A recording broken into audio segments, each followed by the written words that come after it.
Welcome to Retail Radio, brought to you by Retail Strategies, where we support community development and retail growth.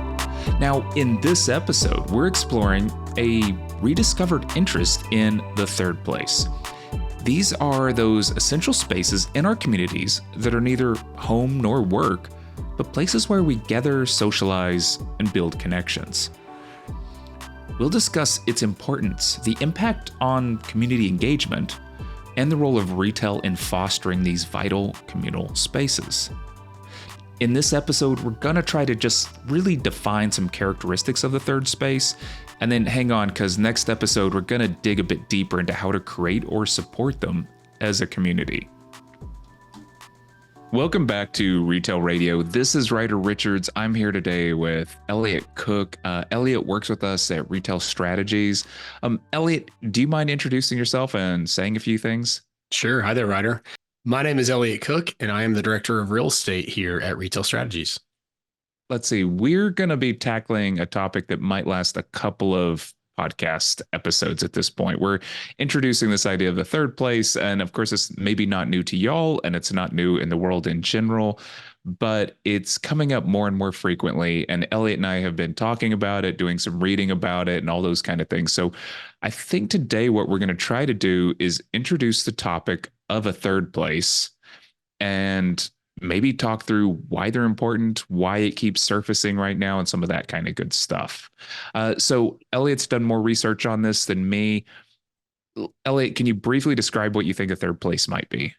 Yeah. And, kind of to set the scene, you mentioned that I think a lot of people are familiar with this concept and have become familiar with this concept, certainly during the pandemic, maybe in the years leading up to it as well over the last decade or so.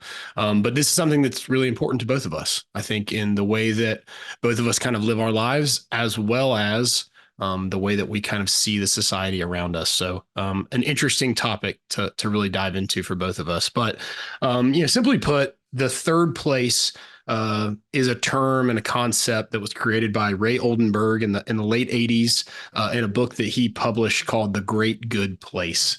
And the idea is that everyone has, the most high functioning and the happiest people in society kind of have three places where they spend the majority of their time.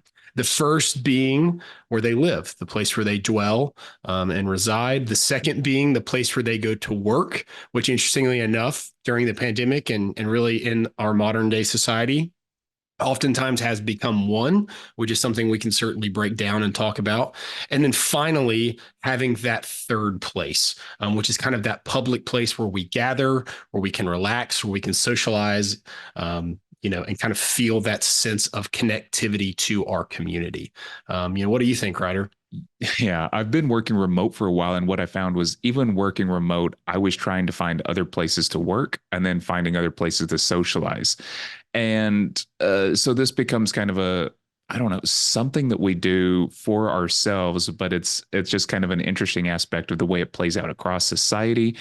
The way that whenever you get rid of it, such as during COVID and the lockdowns, then all of a sudden this kind of resurgence for socialization swells up. So the third place starts coming up again. I think what's interesting is that the books were already out there, that people were already looking at how people were socializing, why work wasn't enough and why home wasn't enough. In work, of course, you have a special role you have to play. You sort of have to fit into a hierarchy or a system there, and you're doing what you do for survival, for money. Now, when you get home, maybe you have to be a brother, a dad, a parent of some sort, right? Maybe you're a caretaker when you get home. And so you're not really allowed to sort of be all of yourself there either, because there's certain responsibilities. So the third place offers some interesting ideas about like how you learn how to socialize, how you learn to be an individual, and what you do with your free time that allows you to really kind of, I think, maybe flex identity in an interesting way. Maybe that's not the right way to say it, but it's kind of a fun way to say it. I like the idea of flexing your identity. You bring up a really interesting point too about how these concepts already existed. Certainly we talked about Ray Oldenburg wrote this book in the late 80s, certainly kind of gained relevance in the early 90s.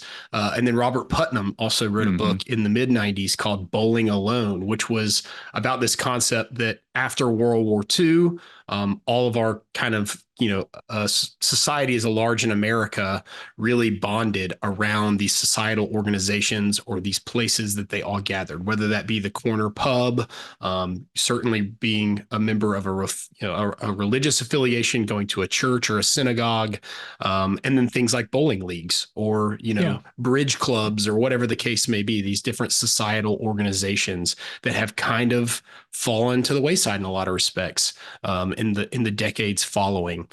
As we think about that, both of those documents, both of those books were written before or at the early advent of the internet, of the World Mhm. Wide Web, and certainly the birth of social media, and how this idea that social media connected all of us, how we've been more connected than ever.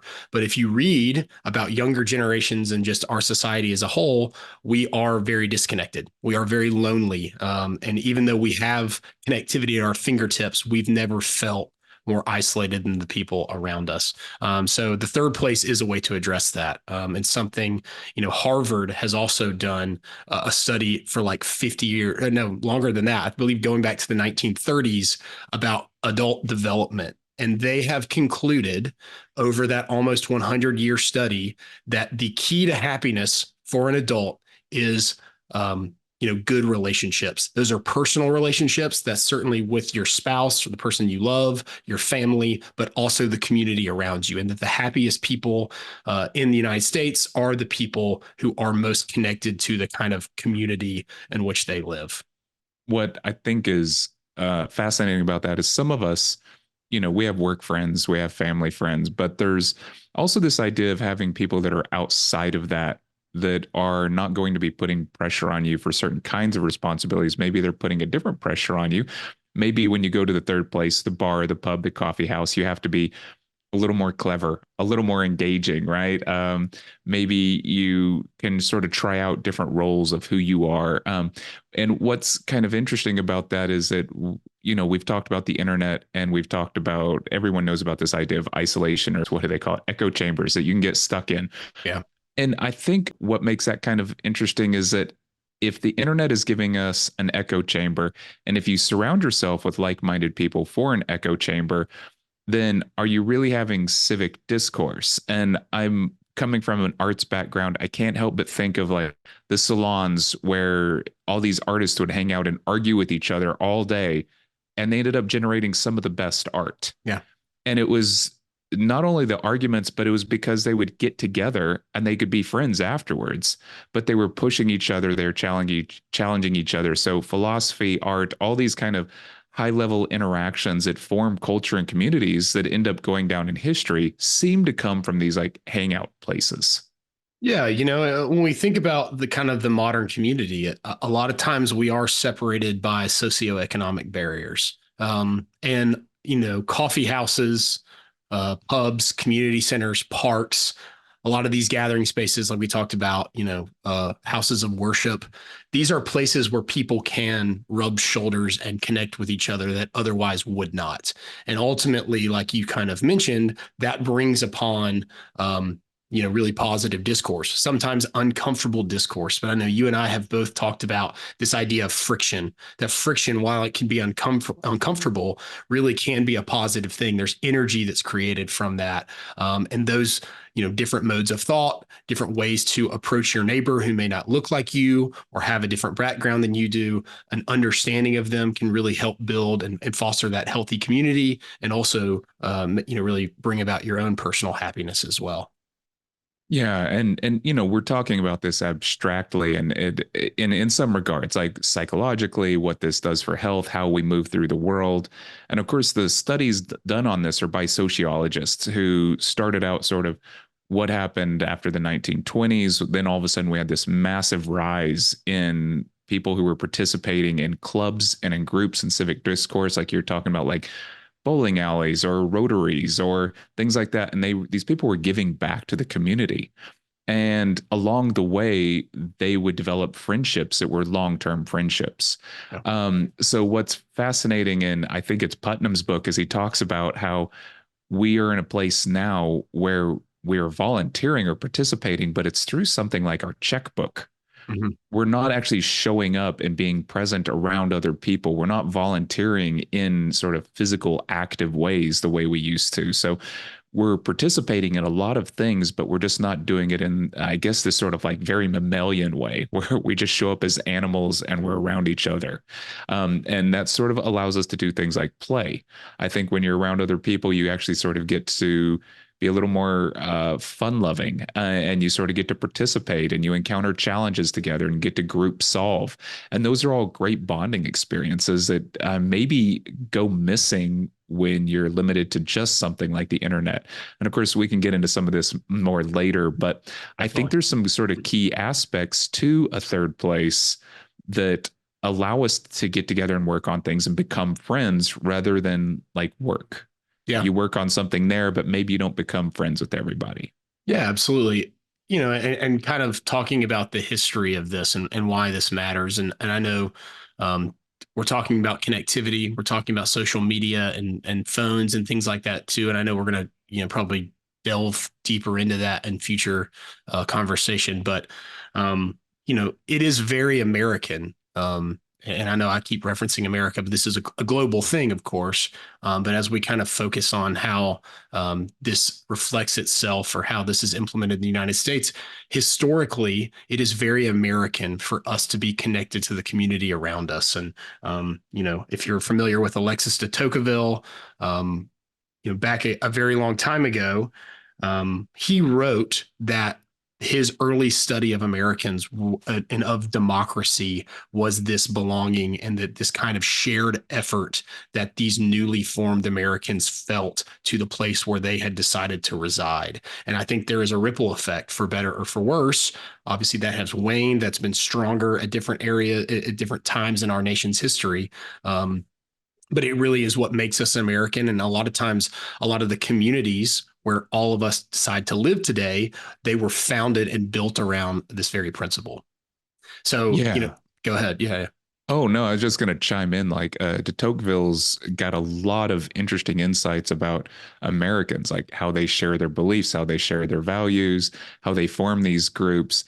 And I think one of the things that he was interested in was America as an experiment, democracy as an experiment, and the idea that somehow these groups that we're participating in were allowing us to think and enact problem solving amongst each other, and Definitely. that spread across the nation. He really saw this as kind of like a founding thing that could save democracy. And I'm, not to get too political on this, but I do think that that's an interesting aspect that as this has gone away, we've also noticed a decrease in, let's say, democratic conversations where people are willing to cross the aisle and Yeah. I engage mean, with each other. you're exactly right. I mean, I think that's what everyone, no matter what side of the aisle you are on, we're looking for more of those situations where either our political figures or the people that we feel are politically opposed to us in whatever angle that may be, we wish that we could have more of those, literally the State of the Union address last night, this idea Mm, of sitting across a kitchen table and having these conversations. Where do we do that with people who are not our family or the people we work with? And that are have different opinions and come from different perspectives. Where are the places where we can have that kind of middle ground conversation? And the third place is the place, where that happens. So let's talk about the yeah, characteristics of the third place, Ryder. I think, for those sure. that are Yeah. Like, listening, how do we kind of define the third place? yeah, let's see. Well, there's, of course, in the books I list some out, but it's just kind of what we're talking about is to go across the divide or the aisle or the line there and talk to people who are outside your normal group. There's something about public places that allows that, right? Where there's a group of people around and it sort of does something that they call neutralizing. So it can kind of neutralize how people interact with each other. And what this also does is it levels things out. So the CEO can come in and talk with the guy who's mowing the lawn, and you're meeting on different ground. It's not economically based hierarchy there. It's really maybe who's more clever, who's more cool when you're in the bar, or something like that. Or at the church, you're meeting for a different set of reasons. So one of them is they're kind of neutral, and that means that they can accept everybody. It's not exclusive, like you're not going to a club where they're setting up a line outside or anything like that. I think we always talk about exclusivity, but with that also comes economic sort of division, right? That you have to be of a certain economic class to Yeah. participate in certain things. And something else it talks about, which I find interesting, is conversation is a main thing to have at third places. It's one of the reasons why, even when I was younger, I'd love to go to listen to live music, but I knew that I wasn't going to get to know anybody while I was listening to live music, right? So if you want interesting conversation, you go to some place that maybe has background music, but is a little more chill. Yeah. Yeah. Can you think of anything else?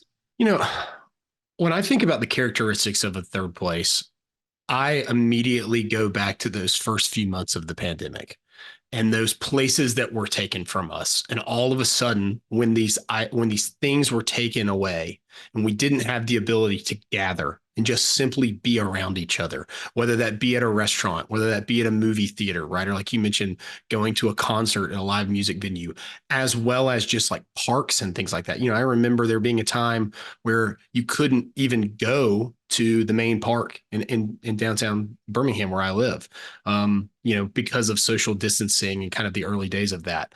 There was a desire for that once it was taken away. And those are the places that people really wanted to gather and all of a sudden appreciated where they maybe didn't before that. So thinking about those places, like you mentioned, those kind of neutral grounds, places where we could just kind of run into each other, whether that be the grocery store or a park, or like we mentioned, a church or something along those lines. They're very important to who we are. They're very important to that sense of community, that sense of belonging. And like you talked about, where conversation is the main activity. I think all of us, we have somewhere where we go throughout our, daily things that we do, where this is really important to us, whether we're fully aware of it or not. Yeah, there's something that about that as well. If we're doing something daily, then it was one of the points I brought up in these books is that it's to become a regular. Yeah. Yeah, and they're talking about the people who are most likely to find a new third place and start frequenting it, and so couples might find them together, but single individuals might find them. There's also the idea that you can create something that is welcoming to a third place, right? You can set up, regular activities, but there's something about literally walking into the coffee shop and everyone knowing who you are. And you feel a little bit better about it. You feel a little bit more at home. So it's something about encountering the same people time after time. So going on that walk at the park every day at 3 p.m., going to the bookstore, participating in a book club, something like that, even going to the gym, something like that can all be ways to keep encountering the same people. And that actually grounds you within a community. That's the social fabric of a society, is to know your neighbor, quite literally, to know them physically and be able to say hi to them. Yeah. You talked about this, and both of us are people who in fact, we at one time have gone to the same coffee shop and are friends with the owner of that coffee shop and feel very connected to that place, and that ties us to our community, where people are different age groups and look different ways, and all different types of people. But becoming that regular, feeling that sense of community, that I've seen this via retail strategies in all of the places that we work across the United States. I've seen this in tiny communities, as well as large, very large metro areas, where those places where we can gather and connect with each other are the places where you have the most vibrant communities. So ultimately, as much as we are all looking to have that, that safety net, that place where we live, have that good job, and whatever the modern day workforce looks like, whether that's working remote, working at an office, or a hybrid approach, for us to ultimately feel most connected, and have that sense of belonging that we all desire, whether we realize it or not, we at least need some component of this in our life. What's kind of interesting about the third place as well is we've run some, at this point, long-term experiments through social media, through other sort of chat forums and things like that, to move these online. And we've tried it repeatedly. And there's even venues now that are, it's interesting to have physical venues like barcades where people go to play games physically around each other. So, there's this kind of movement towards the virtual with a lot of this, and there is the idea that there's online gaming where people are developing friendships. They are developing these kind of things. There's online platforms where people circle up around a certain topic and they can become friends. Um, I think it's something that's kind of worth getting into because there's sort of a lack of physical movement that allows an ease. So you can find people who are more in tune with very specific things that you have. They do tend to fulfill a lot of the requirements, but one of them they tend to miss out on is, of course, the physicality. However, there is something about maybe the term is ableism, right? Like there are certain people who don't have the ability to get to third places as easily. So we Yeah. do have these virtual spaces that are trying to pick up some of the slack for that. There's just certain traits that they just maybe will not have that we're going to have to sort of, I don't know, either figure out or extend.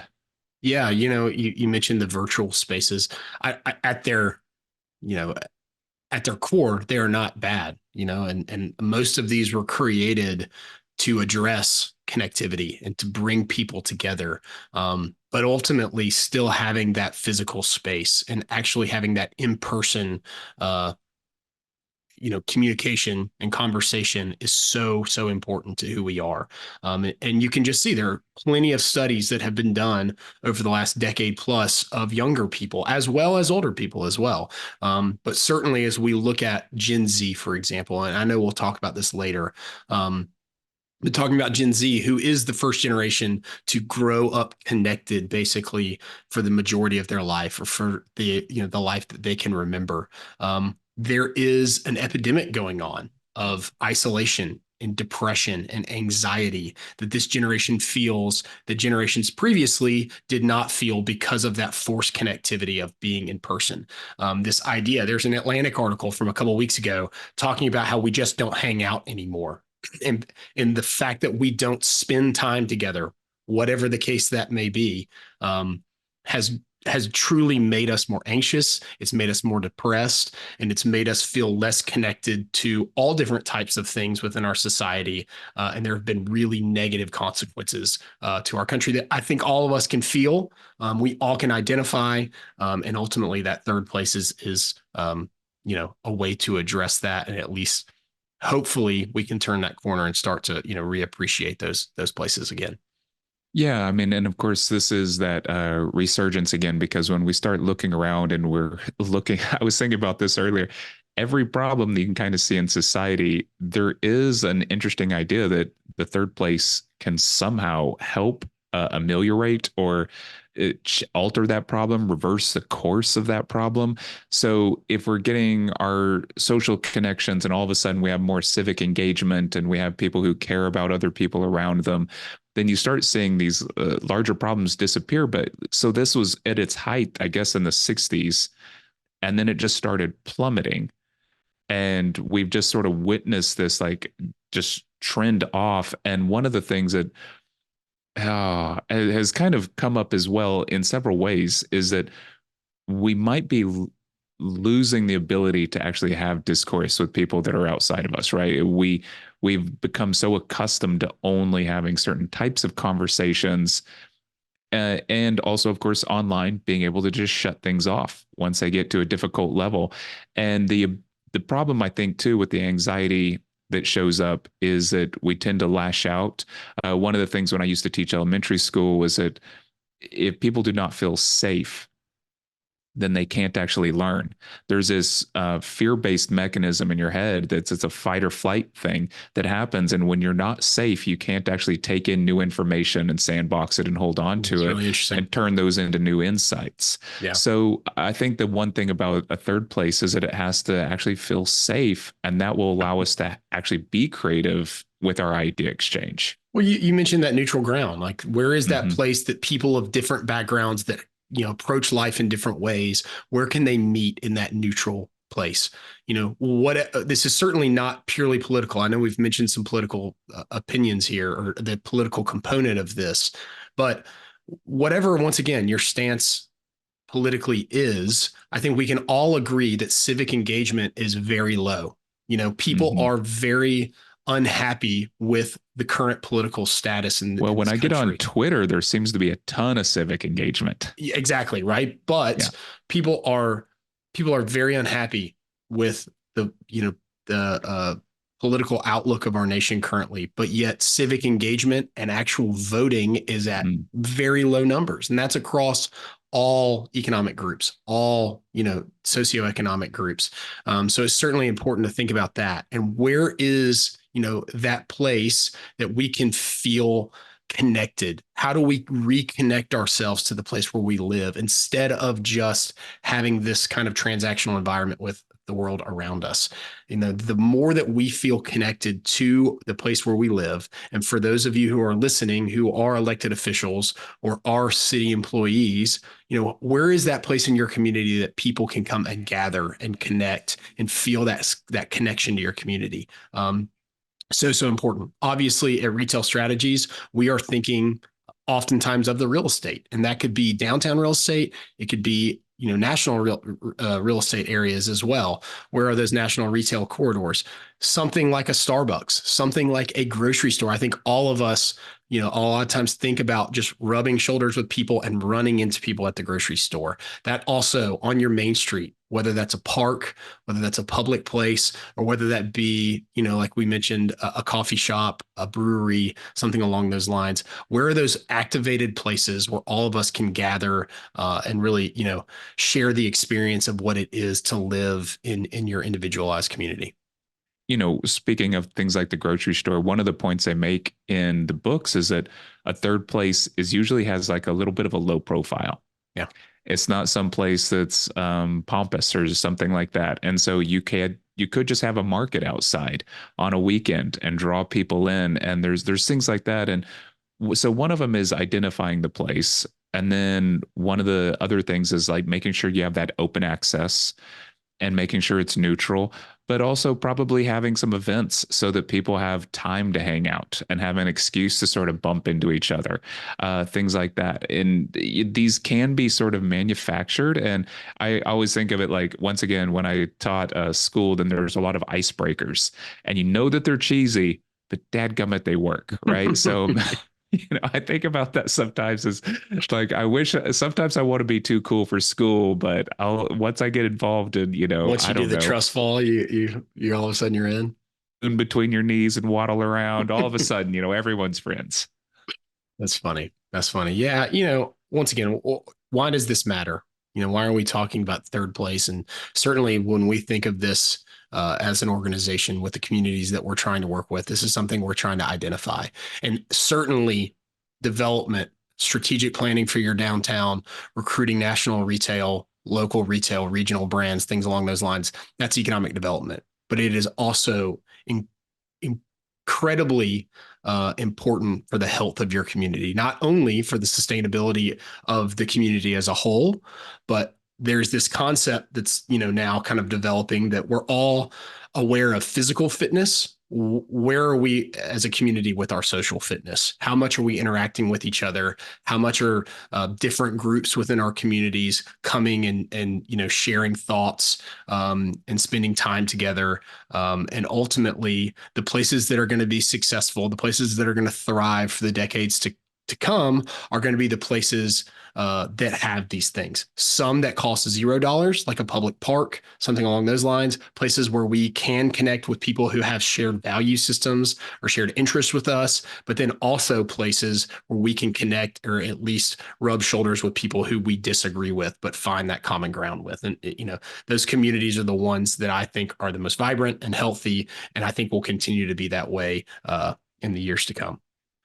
Part of that is supporting those, right? It's one of the interesting things that has happened over time is that once something is working very well, we seem to get distracted, start looking for something else. Sure. Yeah, yeah. So, some of it is maintaining those things. I've been working out lately at the YMCA, and I find that to be sort of one of these places that serves so Great many third place. functions. Absolutely. Yeah. Incredible third place. Yeah. And so one of those is once you start thinking about the third place, it really is looking around and seeing if you can find them. So, I think the challenge is to, as you go throughout your day, consider what your third place is. Consider Yeah. maybe what somebody else's is. Maybe dip into their third place, see what's shaking. A couple months ago, I spoke to a college class at a local university. There was about 60 students there, all obviously between the ages of 18 and 23. And the professor, I kind of talked about this. I kind of talked about this concept. And the professor made every student go around, introduce themselves, say where they were from. And they were from literally probably 30 different states. And then finally, they all had to say what their kind of favorite third place was. And, the college kids, it's interesting talking about that Gen Z group that has Mhm. grown up with social media, that has grown up with a cell phone for the majority of their life, hearing them go through that exercise. And they still are wanting those same things that we all want, right? And for a lot of them, it was, the social commons or the student union. For a lot of them, it was the coffee shop where they go. For some, it was like, going to a golf course or, playing soccer with other students or something along those lines. But this concept is really important. And when we think back to our younger years, this is a lot of times when we think, our happiest times were times where we were spending not meaningless, incredibly meaningful time. But at the time, we didn't realize that with our peers, with Mhm. people that we enjoyed spending time with. And ultimately, a lot of times that's why we feel so fulfilled, we feel connected and rooted to the place where we are. And certainly we're learning and taking in experiences from people who have different experiences and have different backgrounds than we did as well. So think about your times if you're older, think about times in your youth, or maybe you had that maybe when you were in school or in college, and then ultimately maybe at other stages of your life where you kind of had that experience. And how can you reconnect with that in the community where you live currently? We are all so busy. It's thought to be the busiest we've ever been. But in reality, a lot of times what we're doing with our free time is we're just isolating ourselves to our phone, right? For Mhm. those who have kids, for those who have multiple jobs, things like that. Yes, you are very, very busy, but what are you doing with your free time? And can you spend less of that free time isolating yourself to a phone or to a television screen, and more of that time just being with other people, and building, or reconnecting with that sense of community? Yeah, I think yeah, that's a good challenge for all of us to just go out and consider and actually is start physically participating. Yeah. And I think kind of on that note as well, maybe what we do is wrap up this episode and we start leaning into what we're going to do next episode, right? I think we're going to talk a little bit more about some migrations of third spaces, how they can be developed. Some of the I still think the virtual idea is interesting because I think that it's going to continue gaining traction, and then the ideas of what, do you push back on that or how do you incorporate it into what you do next? So but yeah, a lot of this is community building, and if that community is robust and strong, you'll have other things. You'll have kids coming back home. You'll all of a sudden have new dollars entering your community, which allows you to do more third space building and more placemaking. So, yeah, I think these are all good aspects that we should jump into next time. And until then, yeah, thank you so much for tuning into the podcast. And Elliott, thanks again for your insight. And thanks for your time on this. Hey, thank you, Ryder. Really enjoyed talking to you. Love picking your brain. You have so much wisdom as it comes to this topic, and really look forward to talking to you in upcoming episodes. All right. Thanks a lot. And thank you all for listening. If you do get a chance, please give us a thumbs up on whatever platform you're listening on. Of course, subscribe to us so you can get the upcoming episodes as Elliott and I jump deeper and deeper into this topic. All right. Thanks a bunch. Thanks. Thank you so much for tuning into Retail Radio by Retail Strategies. We hope today's discussion on the third place has sparked new ideas and insights on enhancing community, solving some of our problems, maybe looking at retail spaces differently, which is, of course, what we do here at Retail Strategies. Now, in our next episode, we'll take a deeper dive into how you can create a third place in your community, trying to offer practical tips and strategies to foster these spaces where people can hopefully connect and thrive. Once again, thanks for joining us, and until next time, keep your ear to the ground and your eyes on the trends.